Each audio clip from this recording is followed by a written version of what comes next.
Khadija जैसी कोई नहीं, ये वो अल्फाज हैं जो रसूल खुदा की ज़ुबान से अता होते हैं जब भी हज़रत खतीजा का जिक्र आता। ज़रा तसव्वुर कीजिए, एक औरत जो अरब की सबसे कामयाब और बाइज़्ज़त ताजिर है, जिसके दरवाजे पर अरब के तमाम बड़े सरदार अपना लिश्ता लेकर खड़े होते हैं। एक वो औरत जिसके पास बेपनाह दौलत थी, उसका घर मक्के में इतना बड़ा कि पूरे मक्के के लोग उसमें समा जाए। उस ज़माने में जिसके पास एक सुर्ख ऊँट होता था, लोग उसे बड़ा इंसान समझते थे, बड़ा कामयाब इंसान समझते थे।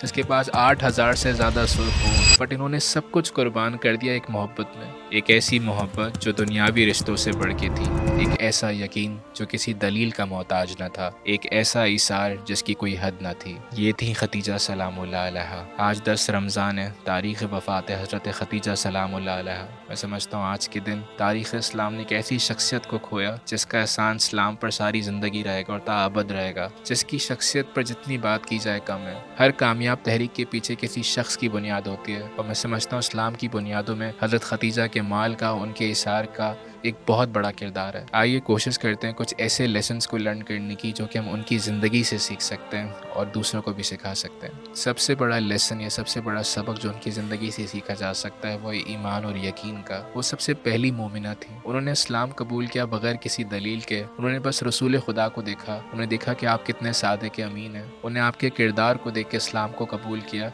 जबकि बहुत से लोग उनके ख़िलाफ़ थे। बहुत से लोगों ने राय भी दी कि आप क्या कर रही हैं, लेकिन उन्होंने आपके किरदार को देखा और ईमान लाई।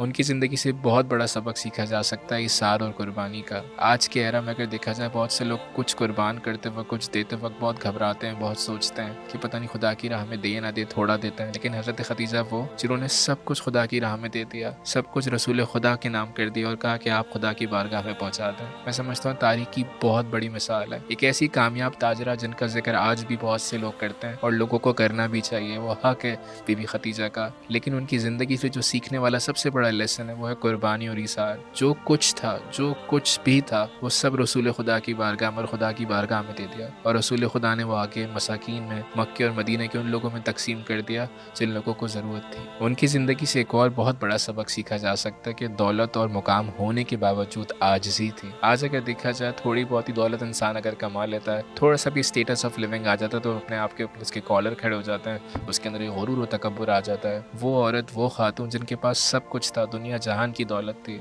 उसके बावजूद भी एक आजिज़ी थी। जो कुछ था रसूल खुदा को दिया और खुदा की बारगाह में पहुँचा दें। एक ऐसी आजिज़ी जिसे इस्लाम ने बेहद पसंद किया, एक ऐसी आजिज़ी जिसकी मिसाल रसूल खुदा ने ज़िंदगी भर दी, एक ऐसी आजिज़ी जिसकी मिसाल दुनिया में शायद कभी नहीं मिलेगी। आपकी ज़िंदगी से एक बहुत बड़ा सबक लिया जा सकता है कि अज़दवाजी ज़िंदगी में सब्र किस तरह करना है, मोहब्बत को किस तरह आगे लेके बढ़ना है। वो औरत, वो खातून जिसके पास दुनिया जहान की दौलत थी। कहते हैं कि हज़रत खतीजा के पास 500 से ज़्यादा ग़ुलाम थे, इतने ग़ुलाम जो शायद किसी मक्के में किसी खातून, किसी ताजरा के पास न थे। जब रिश्ता होकर रसूल खुदा के घर आई और सब कुछ, सारी माल और दौलत इस्लाम के लिए कुर्बान किया, और जब एक ऐसा वक्त आया शेब अबी तालिब में, जब लोगों ने रसूल खुदा का बाइकआउट किया हुआ था, शेब अबी तालिब के अंदर जड़ी बूटी, एक जहर आलू जड़ी बूटी खाई जिसकी वजह से उनकी वफ़ात का बाइस बनी। रसूल खुदा ने ता हयात, जब तक वो जिंदा रहे, बीबी खतीजा का जिक्र किया, और जब भी उनका जिक्र आता तो उनकी आंखों में आंसू आ जाते। जब भी हज़रत खतीजा की कोई दोस्त उनके घर आती या उन्हें कहीं नज़र आती तो उनसे बहुत एहतराम से मिला करते। मैं समझता हूँ तारीख़ इस्लाम पर एक बहुत बड़ा एहसान है बीबी खतीजा का,